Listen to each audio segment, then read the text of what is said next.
Big boss Kannada ಅಂದ್ರೆ ಕೇವಲ reality show ಮಾತ್ರವೇ, ಅಥವಾ ಇದು ಮಾನವ ವರ್ತನೆ, ಗುಂಪಿನ ಮನೋವಿಜ್ಞಾನ ಮತ್ತು ನಿರ್ಧಾರ ಪ್ರಕ್ರಿಯೆಗಳ ಅಧ್ಯಯನವೂ ಆಗಿದೆಯೇ?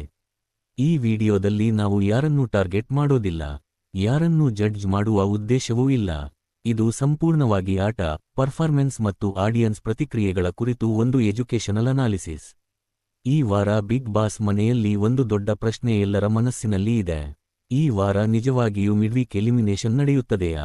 ಸಾಮಾನ್ಯವಾಗಿ ಎಲಿಮಿನೇಷನ್ ವೀಕೆಂಡ್ನಲ್ಲಿ ನಡೆಯುತ್ತೆ ಅಲ್ಲವಾ? ಹಾಗಾದ್ರೆ ಮಿಡ್ವೀಕ್ ಎಲಿಮಿನೇಷನ್ ಯಾಕೆ?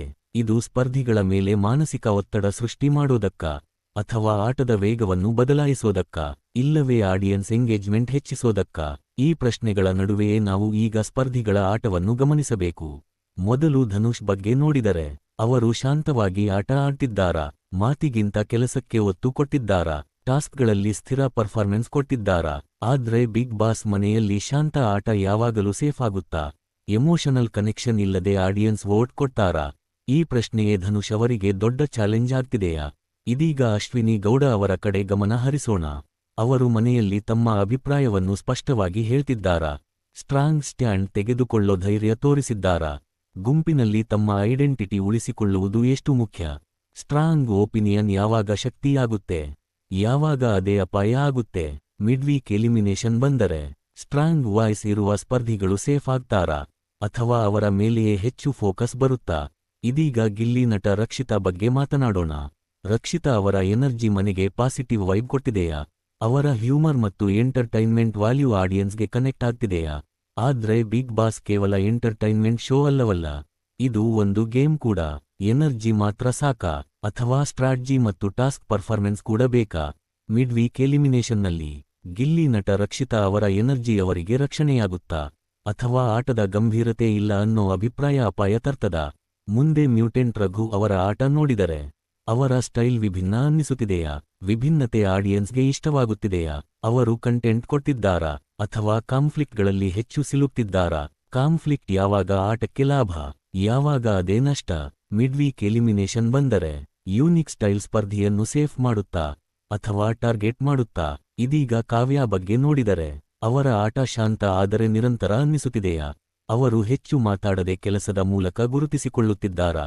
ಬಿಗ್ ಬಾಸ್ ಮನೆಯಲ್ಲಿ ಸೈಲೆಂಟ್ ಪರ್ಫಾರ್ಮರ್ಸ್ಗಳಿಗೆ ಎಷ್ಟು ಅವಕಾಶ ಇದೆ? ಕಡಿಮೆ ವಿಸಿಬಿಲಿಟಿ ಅಪಾಯಕ್ಕೆ ತಳ್ಳುತ್ತಾ, ಅಥವಾ ಆಡಿಯನ್ಸ್ ಶಾಂತ ಆಟವನ್ನು ಗಮನಿಸುತ್ತಾರಾ? ಮಿಡ್ವೀಕ್ ಎಲಿಮಿನೇಷನ್ನಲ್ಲಿ ಕಾವ್ಯ ಅವರ ಸೈಲೆಂಟ್ ಸ್ಟ್ರಾಟಜಿ ಅವರಿಗೆ ಸೇಫ್ ಆಗುತ್ತಾ? ಇದೀಗ ಧ್ರುವಂತ್ ಕಡೆಗೆ ಬರುವುದಾದರೆ, ಅವರ ಆಟ ಲಾಜಿಕಲ್ ಮತ್ತು ಪ್ಲ್ಯಾನ್ಡ್ ಅನ್ನಿಸುತ್ತಿದೆಯಾ? ಟಾಸ್ಕ್ಗಳಲ್ಲಿ ಲೀಡರ್ಶಿಪ್ ತೋರಿಸಿದ್ದಾರಾ? ಲಾಜಿಕಲ್ ಆಟಕ್ಕೆ ಎಮೋಷನಲ್ ವೋಟ್ ಸಿಗುತ್ತಾ? ಗುಂಪಿನೊಳಗೆ ಸ್ಪಷ್ಟ ಸ್ಥಾನ ಹೊಂದಿರುವುದು ಎಷ್ಟು ಮುಖ್ಯ? ಮಿಡ್ವೀಕ್ ಎಲಿಮಿನೇಷನ್ ವೇಳೆ ಧ್ರುವಂತ್ ಅವರ ಲಾಜಿಕಲ್ ಅಪ್ರೋಚ್ ಸೇಫ್ ಮಾಡುತ್ತಾ? ಇವೆಲ್ಲದರ ಮಧ್ಯೆ ಒಂದು ದೊಡ್ಡ ವಿಷಯ ಇದೆ. ವೋಟಿಂಗ್ ಎಂದರೆ ಕೇವಲ ಪರ್ಫಾರ್ಮೆನ್ಸ್ ಮಾತ್ರವೇ, ಅಥವಾ ಫ್ಯಾನ್ ಬೇಸ್ ಮತ್ತು ಸೋಷಿಯಲ್ ಮೀಡಿಯಾ ಚರ್ಚೆಗಳು ದೊಡ್ಡ ಪಾತ್ರ ವಹಿಸುತ್ತವೆಯಾ? ಆಡಿಯನ್ಸ್ ನಿರ್ಧಾರಗಳು ಯಾವಾಗ ಲಾಜಿಕಲ್ ಆಗಿರುತ್ತವೆ, ಯಾವಾಗ ಎಮೋಷನಲ್ ಆಗುತ್ತವೆ? ಇದೀಗ ಕೊನೆಯ ದೊಡ್ಡ ಪ್ರಶ್ನೆಗಳು. ಈ ವಾರ ಮಿಡ್ವೀಕ್ ಎಲಿಮಿನೇಷನ್ ನಿಜವಾಗಿಯೂ ನಡೆಯುತ್ತಾ? ನಡೆದರೆ ಮನೆಯ ಆಟವೇ ಬದಲಾಗುತ್ತಾ? ಯಾರ ಆಟ ಅಪಾಯದಲ್ಲಿದೆ? ಯಾರಿಗೆ ಮೌನವಾದ ಸಪೋರ್ಟ್ ಸಿಗ್ತಿದೆ? ಯಾರು ಈ ಟ್ವಿಸ್ಟ್ನಿಂದ ಇನ್ನಷ್ಟು ಸ್ಟ್ರಾಂಗ್ ಆಗಿ ಹೊರಬರ್ತಾರೆ? ಈ ವಿಡಿಯೋ ಯಾರನ್ನೂ ಜಡ್ಜ್ ಮಾಡಲು ಅಲ್ಲ, ಇದು ಒಂದು ರಿಯಾಲಿಟಿ ಶೋವನ್ನು ಶಿಕ್ಷಣಾತ್ಮಕವಾಗಿ, ವಿಶ್ಲೇಷಣಾತ್ಮಕವಾಗಿ ನೋಡುವ ಪ್ರಯತ್ನ. ನಿಮ್ಮ ಅನಾಲಿಸಿಸ್ ಏನು? ಮಿಡ್ವೀಕ್ ಎಲಿಮಿನೇಷನ್ ಬಂದರೆ ಯಾರು ಅಪಾಯದಲ್ಲಿರಬಹುದು ಎಂದು ನಿಮಗೆ ಅನಿಸುತ್ತೆ? ಕಾಮೆಂಟ್ ಮಾಡಿ. ಈ ಎಜುಕೇಷನಲ್ ಅನಾಲಿಸಿಸ್ ನಿಮಗೆ ಉಪಯುಕ್ತವಾಗಿದ್ರೆ ವಿಡಿಯೋಗೆ ಲೈಕ್ ಮಾಡಿ. ರಿಯಾಲಿಟಿ ಶೋಗಳನ್ನು ಶಿಕ್ಷಣಾತ್ಮಕವಾಗಿ ನೋಡೋಣ. ಮುಂದಿನ ವಿಡಿಯೋದಲ್ಲಿ ಮತ್ತೆ ಭೇಟಿಯಾಗೋಣ. ಧನ್ಯವಾದಗಳು.